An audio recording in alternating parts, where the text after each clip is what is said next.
This is Trey Brady with Roundabout and Seth. I'm not going to hold you up because I know, you're a busy man. You got a busy schedule. So I just had a few questions for you. Number one, something that concerns me is the hand injury. How's your hand doing? Oh, no, it's fine. It's fine, and I could afford. I was ready to fight in September. It didn't require surgery. I then sprained my MCL and my knuckles, so they said, just take 6 to 8 weeks off, no contact, or with the fight and everything, they kept getting pushed back. I actually took about 11 weeks off, 12 weeks off, so my hand is no issue. I've been punching on this arm for the last 2 months, so I'm good. I'm excited. Let's fight. Well, that's good to know. I mean, as hard as you hit, you got to have your hands together. Absolutely. What do you know about Banks? Your next opponent. What do you know about him? I haven't started my trainer. He's broken him down as far as watching film on him, but I really don't watch that much film on my opponents. I usually start clicking a little, glimpse of them, and about a month out. So I had takes on him. I have about 4 or 5 fights on him, and I'll start my trainer. Like I say, he's already broken him down, and I'll take a look at him probably about another 2 weeks. But I know he's a counter puncher. I know he's more of a boxer. He's not a runner, but he likes to box and counter punch. He has a good right hand. And he's 6'3", 240. I mean, he's 6'3", well, 225, 230, 28, 1-1 with 18 knockouts. So, on paper, it's a good fight. I'm looking forward for best effort for him, and we'll see what happens. But, as always, I plan on coming out victorious. Now, and the confidence that you're exuding, is amazing, and that's a perfect segue into my next question. After the Witherspoon fight, do you personally feel that there were any vulnerabilities that you displayed? And if so, what adjustments have you made to work on those? I don't think that there was any vulnerability. It's boxing. If anything, I answered some questions in people's mind as far as, how will he handle adversity when he gets touched? Is he gonna cower up? Is he gonna back down? How's his resolve when he faces adversity? And I think I definitely answered some of those questions. At the same time, I looked and I saw why I got hit with that chopping right hand repeatedly, and it wasn't because I had my hand down. It's because I was bent over at the waist instead of bending at my knees. And you take snapshots of a fight, you'll find people out of position all the time, but not staying there. Like, even though I might have been bent at my waist, but I could have used my legs to get out of range, and I didn't do that. So there's a lot of things that I saw that I could correct. And my trainer, Johnathon, and I, we've definitely been working on some things in the gym, and I feel that even though I haven't been right at the ring, just through sparring and just his tutelage, I've definitely grown as a fighter, and that's why I'm so excited for November 17th. So hopefully I can, and the viewers will see some carryover. Okay. Now I got a couple of fun questions for you. First fun question is, who do you feel is more dangerous, Tamaz Adamek or David Haye? Do you want to fight either of those individuals if you had the opportunity to? I think those are good fights. And I think I probably would say David Haye might be a tougher fight just because of his athleticism. Both of them, he hit hard. But Thomas Adamek, man, he's a tough fighter. He has the heart of a champion. But I would have to say maybe just on the fact of the athleticism, David Haye, might be a tougher fight. But I think those are great fights, and definitely some fights that I can see happening in the future. Okay. Fun question number 2. Former NFL player and former top 10 light heavyweight Otis Griffin wanted to know, what are some things you do to speed up the boxing IQ learning curve coming from a football background? I think one of my biggest assets is not thinking that I know everything. Wanting to be a sponge, wanting to learn, wanting to, and not staying out of the gym for long periods of time. And this is a true statement.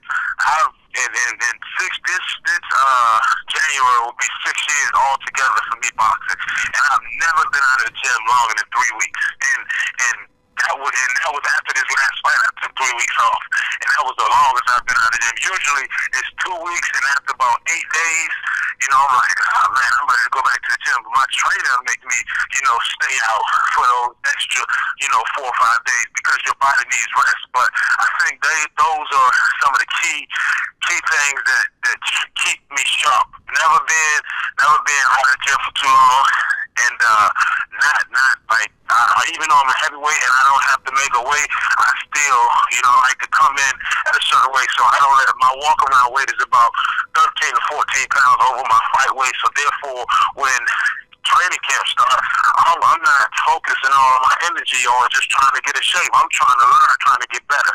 I think those are some things that definitely have helped me out. And again, I tell people this all the time. I believe that God has blessed me with the athletic ability and just the tools to be successful, and I've always stood out in sports. So, I've just been a quick learner when it comes to sports and when it comes to competing. Okay. That's his question. All right. Tell me something. I've always marveled at the fact that lower weight classes can have tournaments to determine supremacy at that particular weight class. What do you think about a heavyweight tournament? Maybe, U.S. versus Great Britain, or just heavyweights in general, regardless of where they're from. What do you think about a heavyweight tournament? I think it'll be cool. I don't know as far as all of the politics and the monetary things that come into play when you put on tournaments and things of that nature.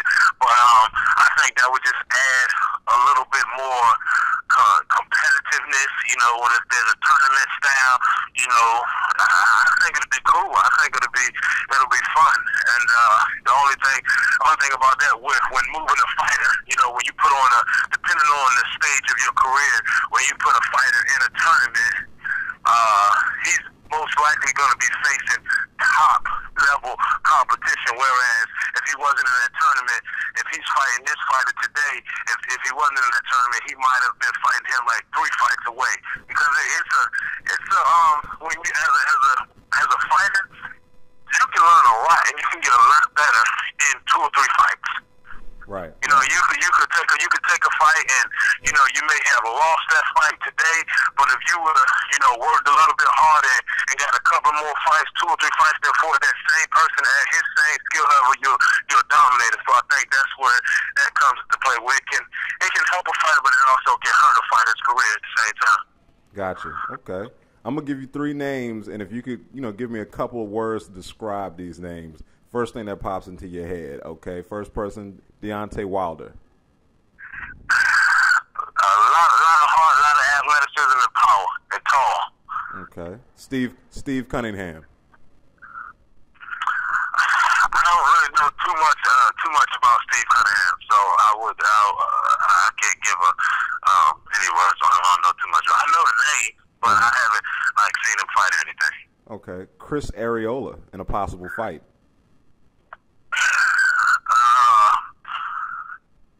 Good fighter, throws a lot of punches, punch the fighter, talks a lot. Okay.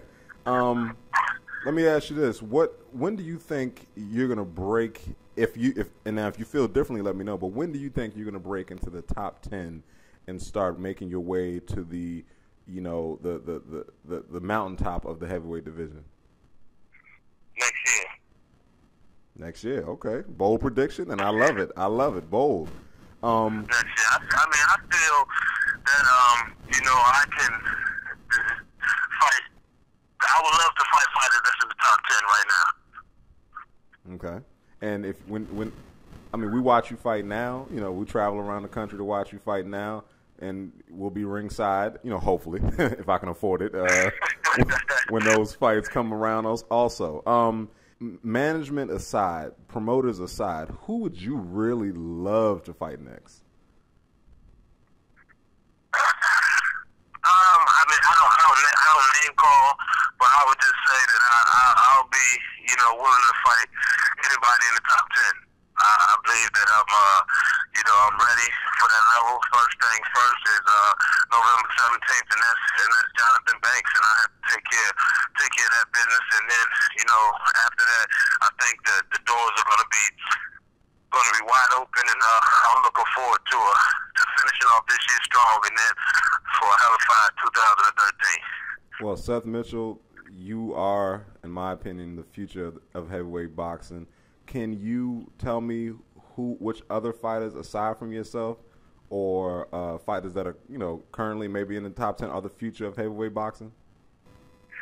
A lot of fighters that I think Deontay Wilder is. I think with his power and his speed and his athleticism, you have all of those the heavyweights over in Europe. People they may say things about David Haye, but I think he's a good fighter. Tyson Fury, David Price. I like them. And I also like I forget I don't know how to pronounce his name, but he's Omega Man or whatever his name is. Omega Man, he's like 15 and old with like 15 knockouts. The one that just fought Jamel McCline. Oh, okay. I seen him fight, and I like what I see. He has a lot of power. He definitely has pop. So, I like Brian Jennings as well. He's he has a long reach, and he moves a lot and he throws a lot of punches. So anytime you have that in a heavyweight, that can cause problems. I like Eddie Chambers. I really like Eddie Chambers, but I think he's really small. Right. But he's a hell of a fighter. So my thing is, man, there's a lot of these fighters out here that I don't know if they talk trash, because sometimes it's just them, but I think most of the time they're insecure with their place in their careers, so they just try to like promote themselves and stuff like that. But a lot of fighters say, this fighter star, this fighter. That's not my style, man. I respect any man that steps into that ring, whether you have a vertical record or horizontal record. It still takes something to step into that ring, and I wish everybody well, and I don't hate on nobody, because I believe that if you do that, God isn't going to send blessings to you. So I wish everybody well. They can do their thing. If we meet, and I'm going to just take care of business in the ring, and that's just how I look at it. Okay. Well, look, thank you very much, Seth. I can't wait to see the Banks fight. Ladies and gentlemen, that's going to be November the 17th. Seth, keep yourself, stay positive, man. We're going to be backing you. This is Trey Brady with Roundabout, and we will touch base with you soon. Seth, thanks a lot for the interview. Thank you. All right.